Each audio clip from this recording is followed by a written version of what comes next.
Bam. We did it. We're here. Uh, this has been in the works for a long time. Hi, I'm GM Matt. I'm a guy who's gonna be everyone else in the game except for one person, and that one person is this guy. Who do we got? Hey, I'm Nate, and I'm looking forward to this game. I've never really played a one man campaign, and excited to see how I last. Yeah, yeah. It's gonna be a very interesting thing. It's going to be a very communal sort of thing, where Nate, his character, who I'll introduce in a second, is going to hang out in this world and investigate this world and live in it by himself. Sure, there might be times when an NPC pops in that is played by someone else, but that's not necessarily going to be very often. It's going to be me doing a lot of goofy voices and Nate trying his best to live with them. Oh, Um, I will live with it, relish it. um, but yeah, it's a game where once Nate hits an end to his story, whether it's a pause or a definite end, like a sword through the neck, then we will call upon one of our viewers to pick up the story and continue it. Whether that is you were just around the corner, or maybe that is you were on the opposite end of this world doing something totally different. It's going to be different per everyone. So this is Nate's take of a story of Ardun. Um, so yeah, I have to hit three buttons over here. There we go.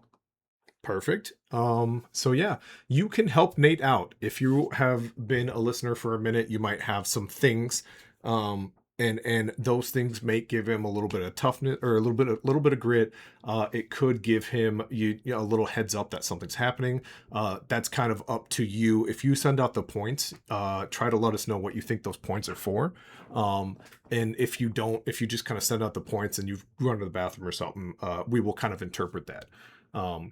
But yeah, Nate, I'm gonna play us Arden's kind of theme music, and why don't you go ahead and describe who you're playing tonight and their backstory. You take as much time as you want here. I'm playing Cornelius Ash, aka Corn. He is about 43 years old. He's just kind of like beat down, and he just like takes big bear, takes no grunt kind of deal. And just he's worn out. He's just a fighting individual. Backstory wise, he's just been part of this whole little organization for a good amount of time. He has some burn scars. He was in a fire and survived that. For the most part, he feels that he doesn't always die, and he survives some things. And it's corn. You know, I get chewed up, digested. After I get shat out, there's always corn left. So that's corn in a nutshell. There's always a little bit of corn. Um, yeah, corn has had a rough start. Not start. I mean, start to where he's at now. In fact, Mhm. let's go ahead and look at our buddy Corn here. Um, Yeah. there he is. This is the man for the evening. Corn isn't like what you think a great adventurer is gonna be, because he's not. He's an old dude who's been through it. Um, so yeah, when you're trying to picture this character manipulating through the world, just remember it's this guy. It's not a young 20-year-old man. It's a dude who's been through a lot. Um, beautiful. Let's just do it. Yep. Tired of this. Okay. The other thing is our character sheet over here in the right side of the screen. This is kind of what it's going to look like as of right now. It might change later, but we're going to cap His candle, which is his life, is at 100. As of right now, no deadly wounds, nothing making him worse and worse. His grit is also at 100, and Nate, you can choose to use that whenever you want. If you take a dagger to the bicep, it's not going to take away that damage that did. It's not going to reset anything, but it will give you that. I'm going to take this dagger out and shove it in the guy's eye or something like that. Yeah. That's your cool stuff you want to do. He also has a section here called stats and a section here called life lessons, and those together with his D6 rolls kind of help shape the world. So do you want to talk about your life lessons and then talk about kind of where your stats are sitting? So I have to go into. Gotta remember him a bit. I You're think it good. said never judge a book by his cover. So Yep. he's just always kind of like aware of his surroundings, and he's been in the back alleys, and so he may find friends in low places, the Hmm. people of Ardun, and or even just Leave. enemies in the best places. Yep, and that's a +1 for you. So really, when you're adding your stuff to it, just kind of you don't necessarily every single time have to say, oh yeah, that fits. Judge a book by its cover. You can just kind of be like, oh, I'm gonna take one from my life lesson, and as long as it makes sense, it makes sense. So you have a +1 there. You have when it rains. You want to describe what that was? Uh, that's just like you keep on going, even in the rain when Hmm. things are bad. When it rains, you just keep trudging along. Yep. And then your last one, which is your +2 here, is never leave them guessing, That's or always leave them guessing. Sorry. I'm like I'm just don't know what I'm gonna do. I may say, you gotta get out of here by I'm gonna count to three, and you gotta get out of here. But I never get to three. I say one, and I just to attack you or make you leave, kind of thing. Sure. So those are the things that Corn has learned in his life, and I think they fit Corn really, really well. Your stats here, anytime you're using your mights or your strength, your endurance, just like aggression and violence, that's going to be a +2. However, Corn is not a graceful person, so if he ever finds himself in court or with someone who's trying to outlanguage you, it's going to be tougher. That's a -1 for you. Um, and it's not because he's not entirely dumb, because you have a 0 in your wit, which is Yeah. kind of the middle ground. You're just more life lessoned, which makes Yep. sense because your instinct is a +1. Um, and those are all the stats we're going to use for the game. Um, Other than that, he rolls 2d6s, and then we find what stat and what life lesson kind of works out well.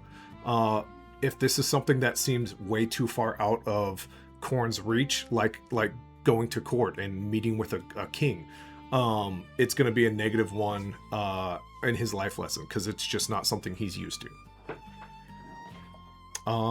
Beautiful. I think we kind of hit everything. So, Nate, anything else you want to say? I guess I will say we've had a couple videos leading up to this point.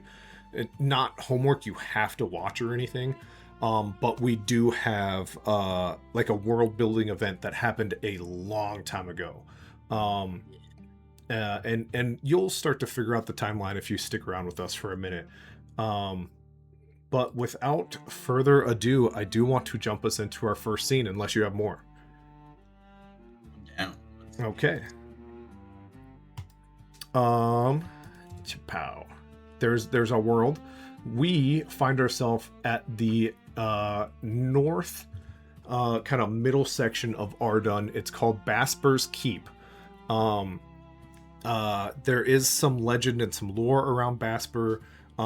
Just curious, Nate. Do you happen to have any idea what that lore is? We built some of this together. I kept some of it secret from you. Yeah, I don't think we talked about Okay. Asper's Keep a little bit. So Okay. Um he there is This is a magicless world. Magic has touched the land. There are remnants of elves and dwarves and gnomes and mythical beasts and gods furies that have touched the land, but it since hundreds and hundreds of years, they've been gone.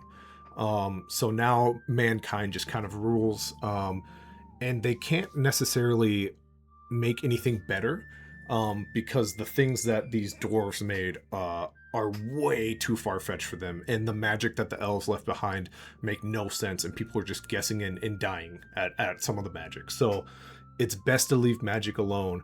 However, one individual showed up one day, named Basper. He has been the first magic user Ardun has ever met in decades. And he did a few things, and people wanted him to look at certain magical items or tomes that they believe have magic essence to them, and investigate rivers and things like that. And he got so overwhelmed, he made a keep and he locked himself inside. And he has not been heard from for 10, 15, 20 years. However, we find ourselves staring at said keep. Nate, you have a few gentlemen with you. And as your ears are ringing and the salt from the sea is like just kind of trickling down, and your eyes are kind of blurry and they're trying to catch up with the world, it's a strange feeling because you were just on your feet.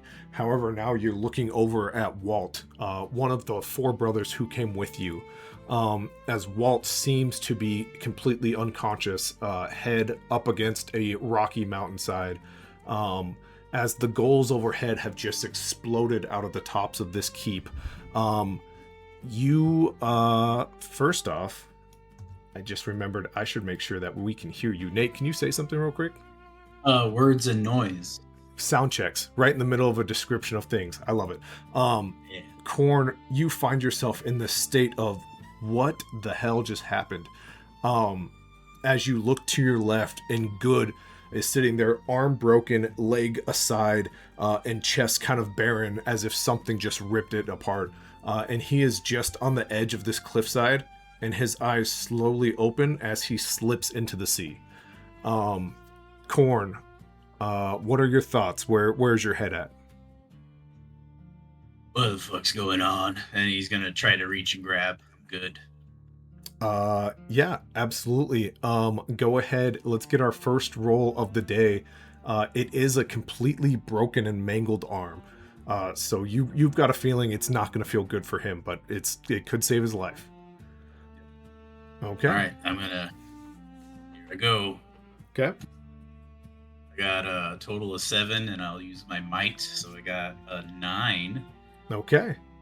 That's good news. It's a fail, or it's a success, but it's a very costly one. Did you have any life lessons, did you say? I didn't add a life lesson, but I guess like when it rains, I feel it's like we can't. I think that's good. It keeps you in that costly success. As you kind of reach over, you feel like a creaking from your shoulder. And this is why I was kind of sneaky about where your candle is going to be. You have already dropped down to 80. Whatever just happened, your brain hasn't quite caught up with what it was. You know it was big. And as you kind of reach over and you grab Good, the youngest, the greenest of the green of your band of brotherhood, you pull him, and he is like yanking your shoulder kind of out of its socket as you pull, and you feel a snap, which unfortunately, good sir, is going to drop you down to about 75. Oh, come on, Good. Use your good arm. As he like slowly goes to push himself up, he just looks at you and goes, "What the hell? What in the..." Yeah, it's Vasper, I guess. He's still alive, or whatever magic gets. And his eyes go wide as he kind of is able to look over your shoulders. His feet kind of dangle as he looks at something behind you, which is a bigger of the brothers, the biggest, the happiest, the sing-songiest, but still a massive human, is just chest on a fence post, and it is sticking from his back all the way up to the front of him, as he is like looking down at it and holding it. And he goes, guys. Gus, I don't think you're gonna make this one. Okay.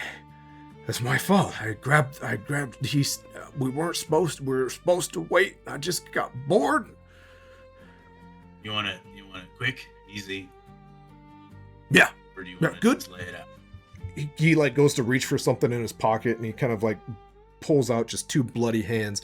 He goes, give this to the kid. He's gonna, it's my harmonica and he's probably gonna be bad. Do you want your blade or mine? Oh, you gotta give me Ladybug. And he pulls out his tiny little, like, it's a short sword, but it looks really small in his hands. And he hands it to you. Yeah. I put my head against my forehead to his, and I just like, it's awesome working with you. Pleasure. And I just like jab it, like just take it and right into that spot, like through the heart. Yeah. And he kind of looks for a second at you, like, shit. And then he smiles and his head just falls back. We go ahead. Warren's like, anyone else want to say their goodbyes? Good picks his head up. He goes, I'm not, it's okay. King has already stood up. He's like fixed his shirt. He checks his body. He goes, I'm good. Gus, we'll miss him. We've got some family to tell. He's got a big one. And it's like, well, we can't carry you out off this place. Corn's like, very old. And we're like on a cliffside, Yes. Yep. the ocean. Yep. Gus, you're gonna feed some sort of critter. Goodbye. Gonna let it drop. As Gus's body is taken by waves, unfortunately, it crashes upon some rocks on the way out, but slowly drifts. The seagulls kind of come back to the top of the castle. The only person who is still pretty much down for the count is Walt, but he looks out. You're not sure if he's alive or not. But we kind of pause this scene to find ourselves days back. Back in a place familiar to you, where you've spent most of your life now. We find ourselves back at the Brotherhood of the Broken Doors. There are our people. Just so we know, there's Walt, currently unconscious. There's Good, the youngest and the newest. Our buddy King, who seems to have made it out of this whole thing completely unscathed. And Gus, who is no longer with us. That was a big fence post. But Gus we was find pretty big. Gus was a pretty big guy. We find ourselves here, which means we have to change up this music just a little bit. Kenku, you're great, but we need this now. Like I said, many days ago, you took off. As Corn kind of finds himself chilling, he's got a plate in front of him, and the brothers start to sing. I'll let it play here for a second before we tune him down.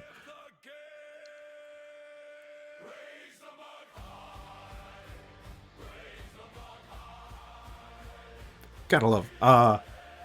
For all those who hate artificial intelligence and the stuff that they can create, I'm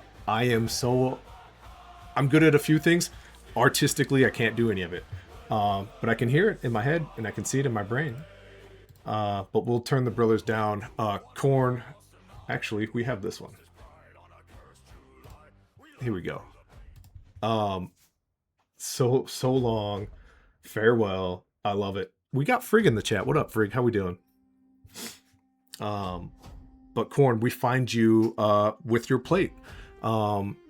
It's a very normal day. You haven't had a mission in a while. So something's up. You usually at least have one or two a week. And it's been 2 weeks now. What's kind of going through Corn's mind? Who's he sitting with? And kind of just looking at this picture here, are you bellied up to the bar or hanging out by the fireplace, or are you upstairs? He's probably just down in like the Sure. Sure. chewing on Uh, whatever there today. It's a little bit of okay.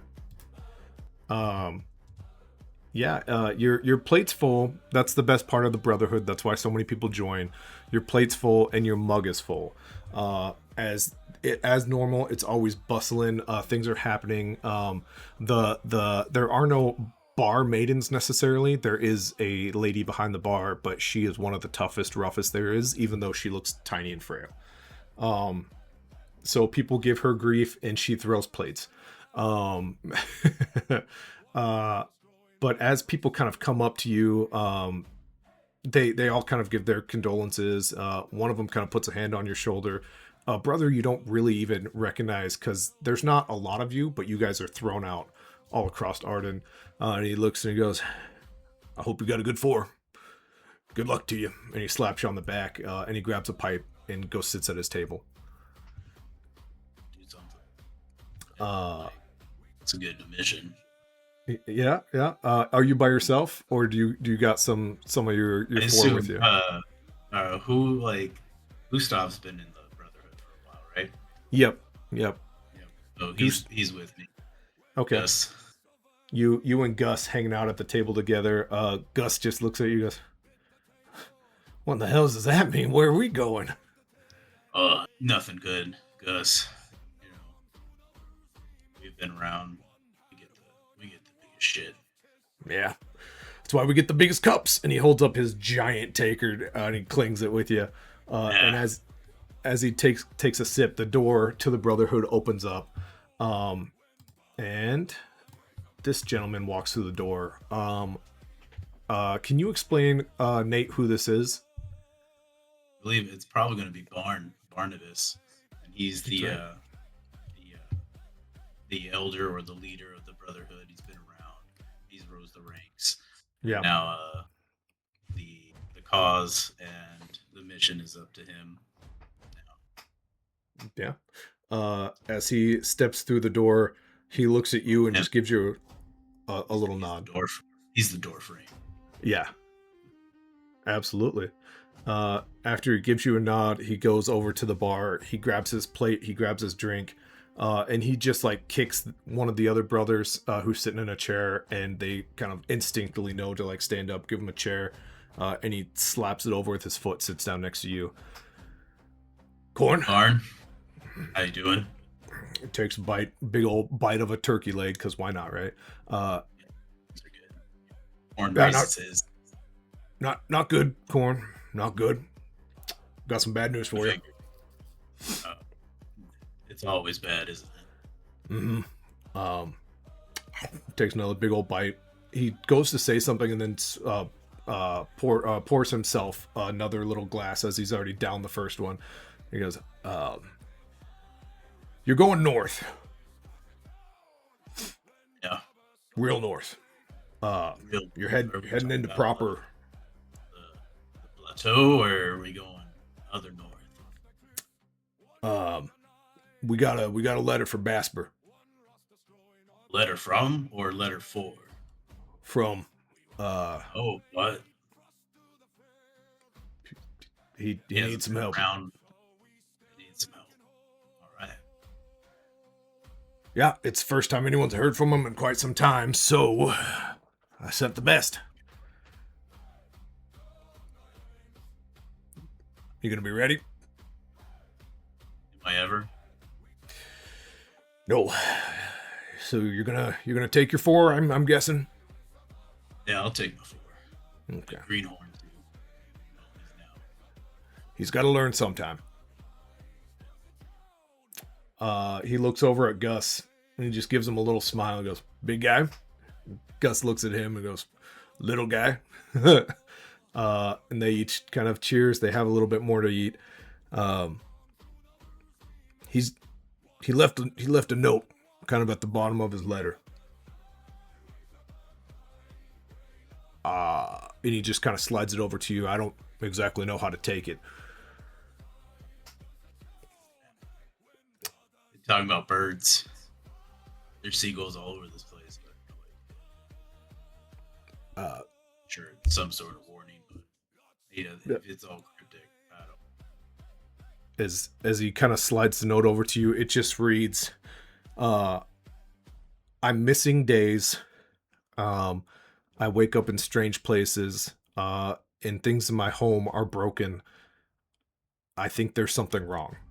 Um, and it's signed with Basper's seal. It seems to have come a long ways, because it's torn, it got a little bit wet, and it's even got some dirt edges on it. Um, Barn kind of gives you a look. He goes, "I don't know what you're gonna walk into, so That's why the door is always broken. okay. Well, good luck. You take off as soon as you're able."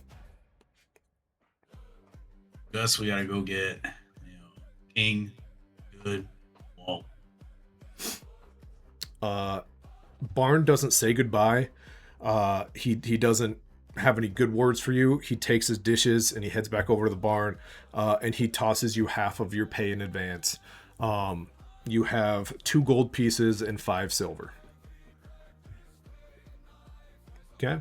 Um, who do you go to first? Who do you go find? We'll go find King. Okay. Uh, King, as always, sits by the fireplace. He's got a pipe in one hand, and a beer in the other, and a lack of dinner. As you walk up to him, he looks at you and goes, "Boss, what are we up to?" We're going to Basper's. Might as well. Uh, You probably should eat for this. I should. And he downs his drink and he sets it down. He dumps out his tobacco from his pipe and he fills up a new one. He lights it up and finally glances back up at you and goes, "The old wizard, huh? Yeah. I We don't like had it." the we had the good grace of hearing from him. Good, good luck on us. Right? Hmm. I'm not gonna bow out. As he blows a little bit of smoke into the fireplace as it kind of dissipates. Because I can't. Kick your teeth Huh? in. Kick your teeth in. Right. And I like my teeth as they are because I am pretty damn handsome. Yeah, you are the pretty one. But I want 3 this time. 3 silvers. Get it. To make change. Okay. I mean, you got 10 to split with us, so I'm just claiming what I want now. Three. So he stands up, he grabs his bag, he loads it up, slings it around, and he goes, "I'm assuming you already told Gus, because he's with you. Big guy?" And he looks at him and goes, "Little guy." Never gets old. And Gus just smiles as he hits you a little bit too hard on the back, and he goes, Oh, old. "Yeah, no, sorry, it's big, stupid, meaty hands. That's on me." Shoulder's gonna hurt for a couple days. "Oh, your shoulder's gonna be fine." He kind of grabs it and squeezes it, a little foreshadowing. Yeah. Let's go get Walt and Thurgood. Okay. Kind of dicing in the corner with a few other brothers, and Good is just kind of sitting behind him, and he's like, I think that's too much. I think, oh, wow, good on you, good, Walt." And Walt just kind of turns and looks, and he goes, don't tell me how to do this, man." As these two hate each other but can't leave each other. Someone has to be your conscience. As Walt kind of looks back and goes, "It's about bloody time. What do we got?" We're heading to the keep. That's Basper. "All in on 6s." And he throws his money down and it comes up 4s. And he just like hangs his head. He goes, "Didn't need it anyways." He stands up. It's true. It's not going to be good. No, never is. As King goes, "That's what I said." Maverick, his bag, Maverick, Merrick, Walter Merrick, his bag's packed. He's been ready to go. He's itching. He still wears all the scars from his last time you guys went out, and he is the guy who likes to break in first. He likes to be in the thick of it, so he rolls back down his sleeves. He goes, "I hear it's supposed to be cold up there in the north." Yeah, I guess keep those sleeves down All right, when do we take off? as soon as possible. Get out, get it done. Tired of 2 weeks of nothing. Let's Okay. go. Good has his bag, and he also has this like smaller secondary bag that Good doesn't. It's not necessarily his. In fact, you can already see that it's Walt's like secondary side bag. And he goes, he lost a bit. I've been there. I don't mind it. It's honestly, it's just gonna make me stronger. So I think I'll be okay. You're gonna need that strength. We're going north. Yeah, yeah.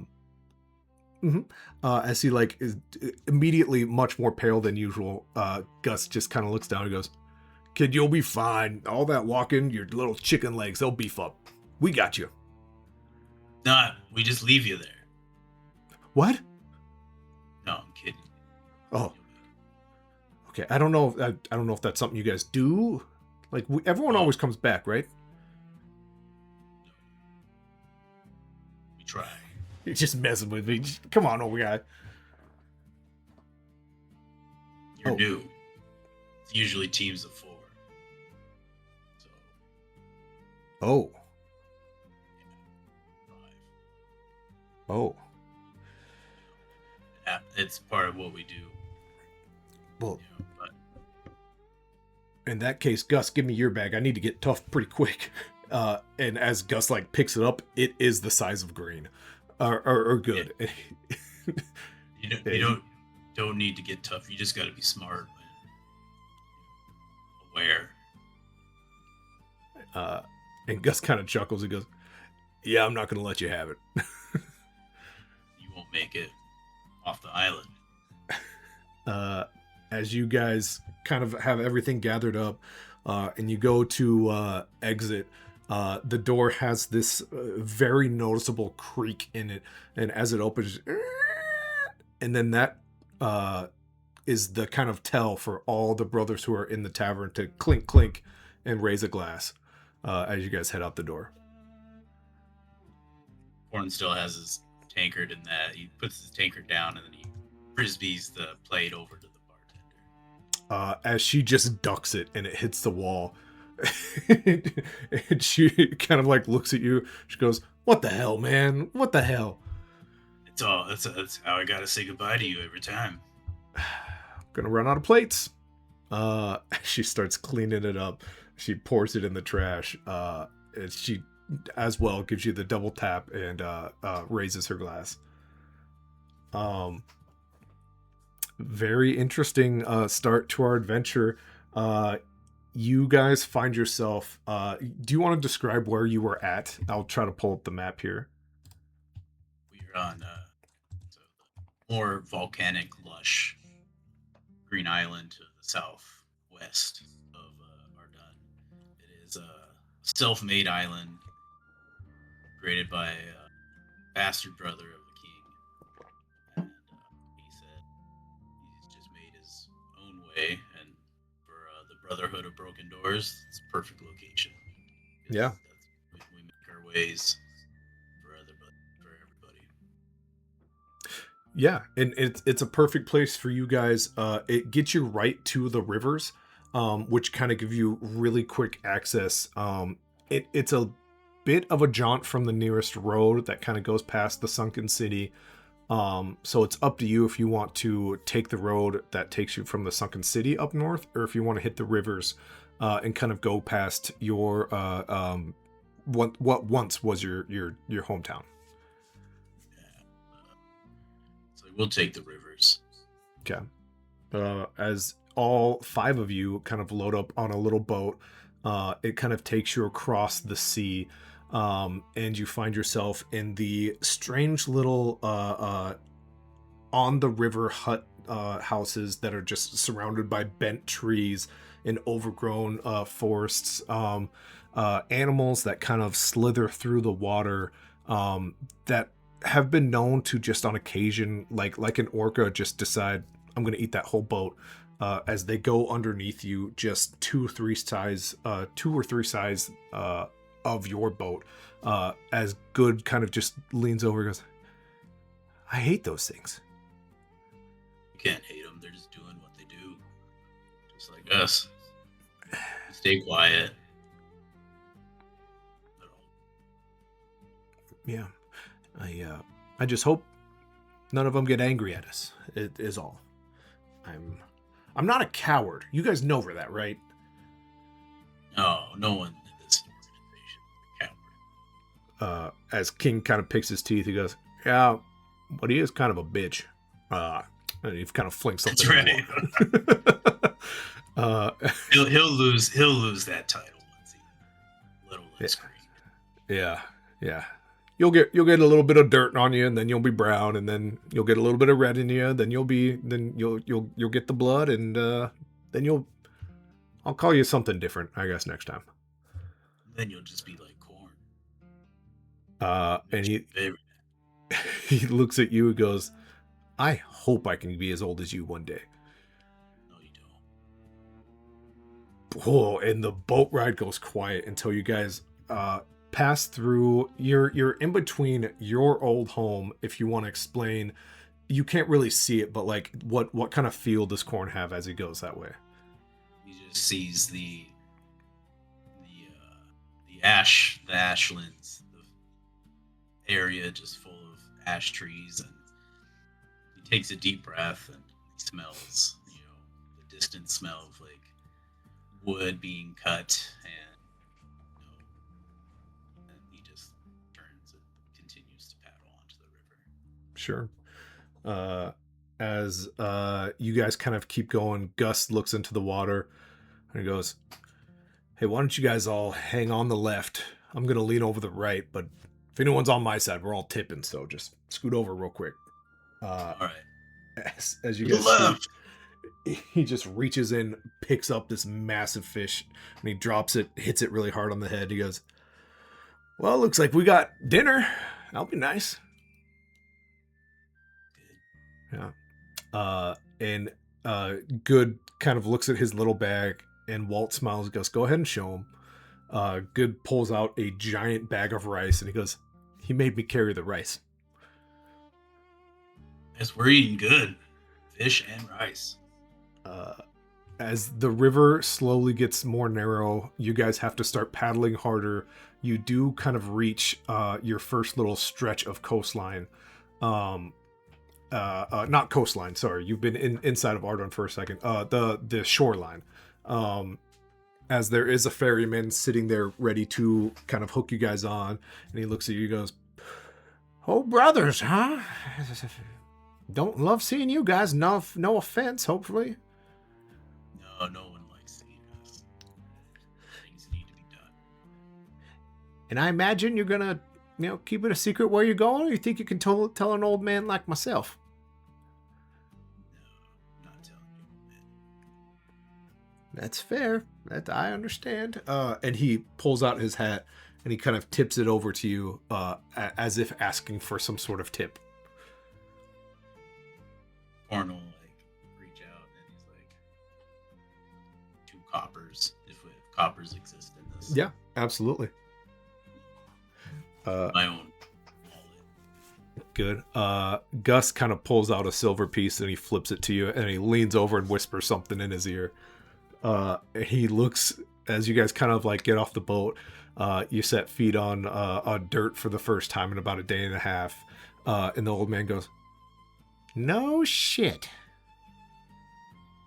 And he does the little I'll keep my mouth shut thing. Come on, Gus. Sorry, I just I'm a little excited.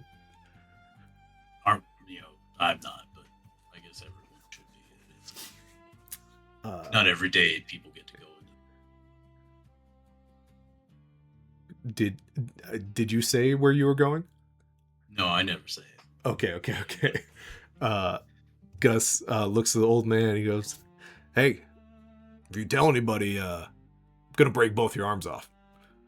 Uh, oh man, no, yeah, I'm not gonna say nothing to nobody. My lips are sealed. Thank you for the silver. Thank you for the copper. And he looks over to the young kid as the young kid's going through everything.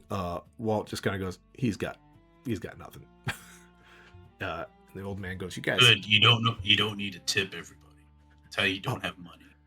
oh, yeah, yeah. I just felt weird because you guys. King goes, yeah, I'm not really a tipper anyways. And he looks at him and he just pulls out a little piece of grass that he's wound up, and there's something stuffed in it, and he hands it to him. And he goes, this is better than coin, thank you. And he slaps it in his gums and helps get the rest of you guys' stuff off the boat, and you guys find yourself on dry land once again. Continue on Okay. to foot. Yeah.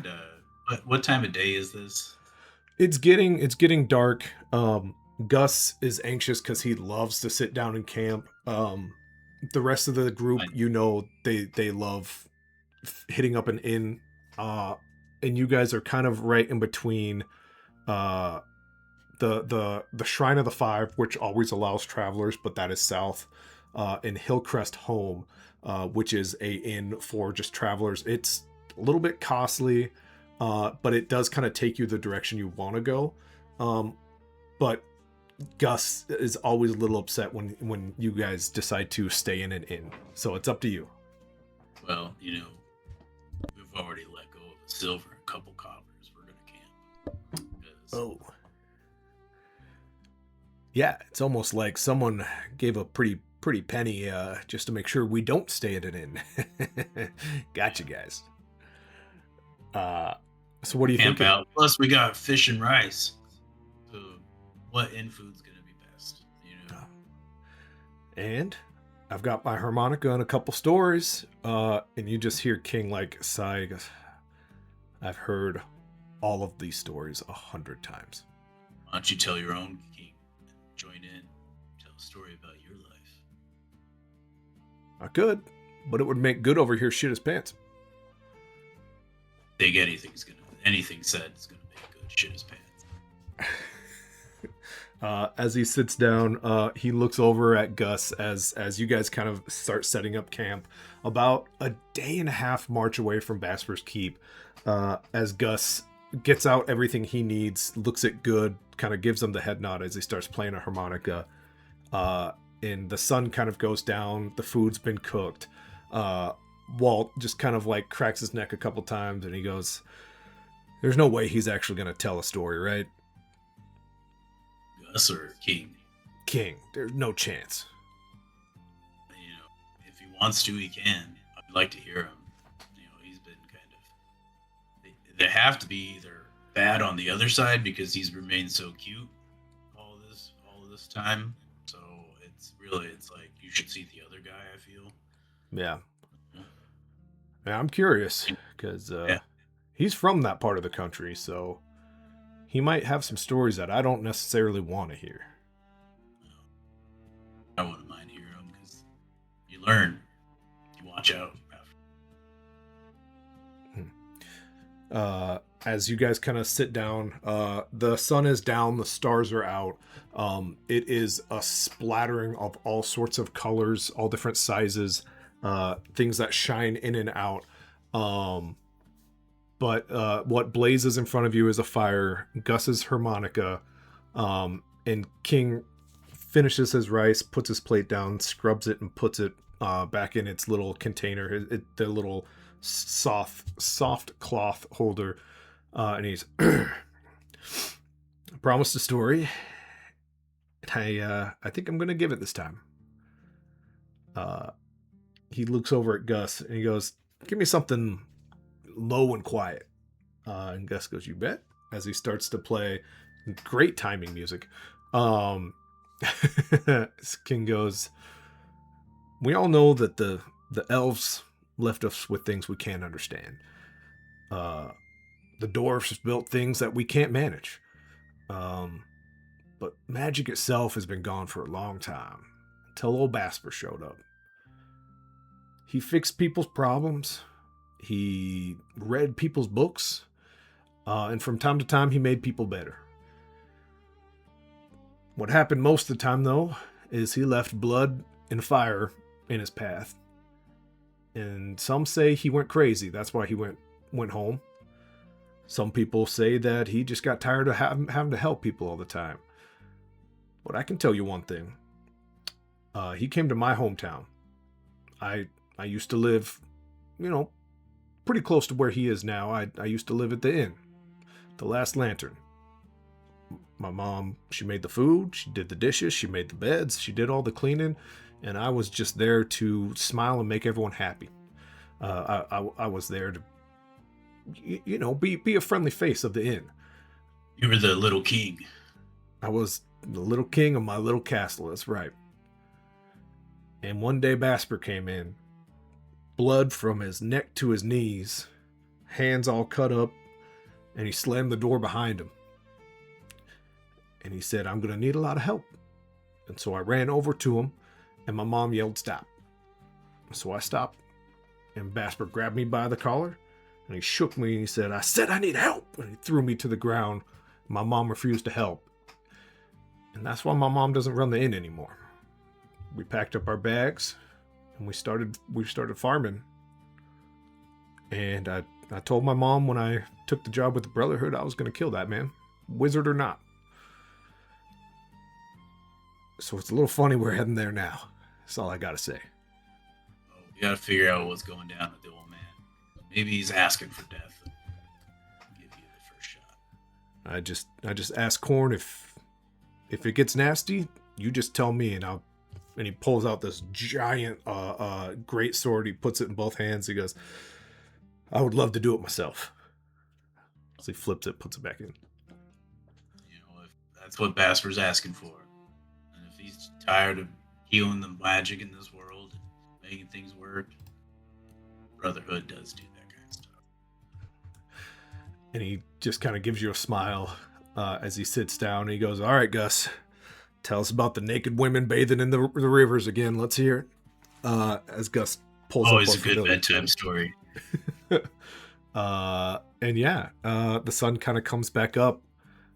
It's not a long march. It's a day and a half. Is there anything you would particularly like to tell your group before we kind of flash forward and get to Basper's? Well, I haven't been in this area, this country for a long time, but not too bad. I know Basper. Basper came to my home, and he healed some of the old trees there, and he said, like, kind of quieted the voices in the forest. We never did my voices in the Ashlands. It just always remind us of home and who was there. But, made people sad, made whatever's in there quiet down or angry. Don't know. Ashland's always Good. As you guys are approaching now, you've walked this path for a while. You've gone past King's old home as he tips his hat as he does, and he gives a little smile as you guys turn northward up the path. You can see Basper's Keep way in the distance, well lit. Plenty of birds and gulls around. As Good just goes, Basper's, he's been held up there ever since I've been born, so this is going to be my first time, and I don't know what to think about it. I'm going to try my best not to freeze while we're up there. That's all you can do. Just remember, you get a moment, breathe, but you gotta fight through that and then continue to do what you were meant to do. It's either make it right through voices or steel. And he reaches down, grabs his 2 twin daggers and flips them around. He goes, "I'm pretty good at both." And he flips them, and he's playing dagger tricks as you guys kind of walk up to the keep. This being kind of the midday of the second day of this journey since you took your break, you find yourself at Basper's Keep. and who would like to knock on the door? Corn will. Uh, Corn, you knock on the door, and a few moments go by, and Gus kind of smiles. He goes, "It's a big keep. Might take him a minute." Or he's just gone deaf. Go ahead, Gus. He takes out a much bigger fist. Bam, bam, bam. As the echoes send the goals flying, and King just kind of smiles. He goes, "It's a really big keep, and they say he lives by himself." Guess we're gonna have to climb up or sneak in something. Could be taking the King kind of grabs his smaller little side dagger and he kind of puts in the keyhole. He goes, "I could try." And we got a letter saying he needed us, so go ahead and try key. Okay. And he kind of just Stand- wiggles it around. Go ahead, Stand sir. back, guys. Let's just. It's maybe the last time you stay so pretty. Corn has everyone stand back. He looks over his shoulder with the dagger like right in the keyhole. He goes, "Come on, man. If this guy took the prettiness away from my face, I don't. You might as well push me right off that ledge." That's up to you. But we all seen what Casper can do, so I'm just saying. You Okay. have some sort of security. I trust you. He sits there for like 2 minutes, a long, quiet 2 minutes before Walt just kind of goes, "Dude, do it. Come on, man." He goes, okay. As the goals kind of come back, he wiggles it, and there's a click, and the door opens a tiny crack, and then we kind of find ourselves back where we were just a few short minutes ago, with Gus in the river, bleeding, feeding the seas, Walt a little unconscious on the floor, and King somehow still standing at the door, relatively untouched, as he kind of has now stepped back from the door, and he goes, "I don't know what that was." Well, like everything, it's just magic. That's all I can do. That's my Fucking magic. justification. Yeah. Fucking hate it. And as you are talking to Basper, over his shoulder, you can see the door opens ever so slightly. As the ghouls have stopped their chattering, they're all looking down. A very gaunt, thin man, hair falling down past his chest, a beard strangling and like twisting around his face as it drops down to his chest as well, and wrinkled, disgusting pinpoint fingers just like are pulled back.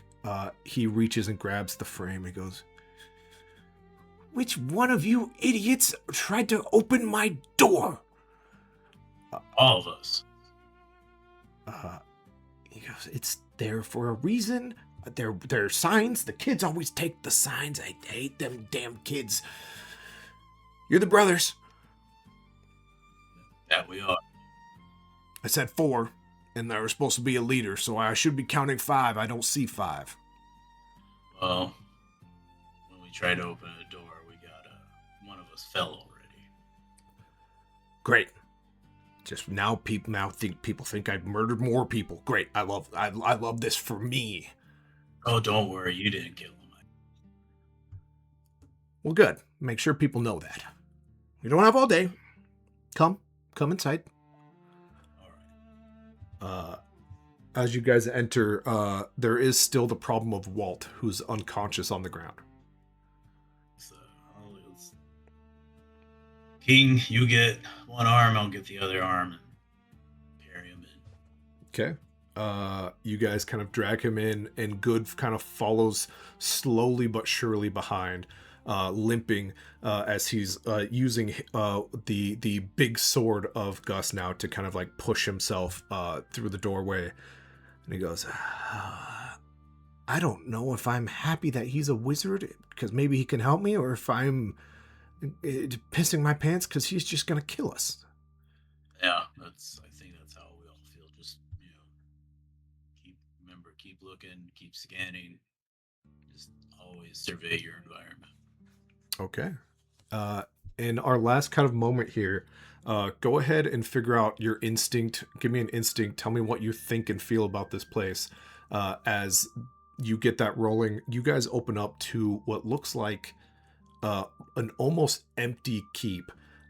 It looks like he's made his own home in such a small section of the keep that the rest of it's completely untouched. He has a little fireplace.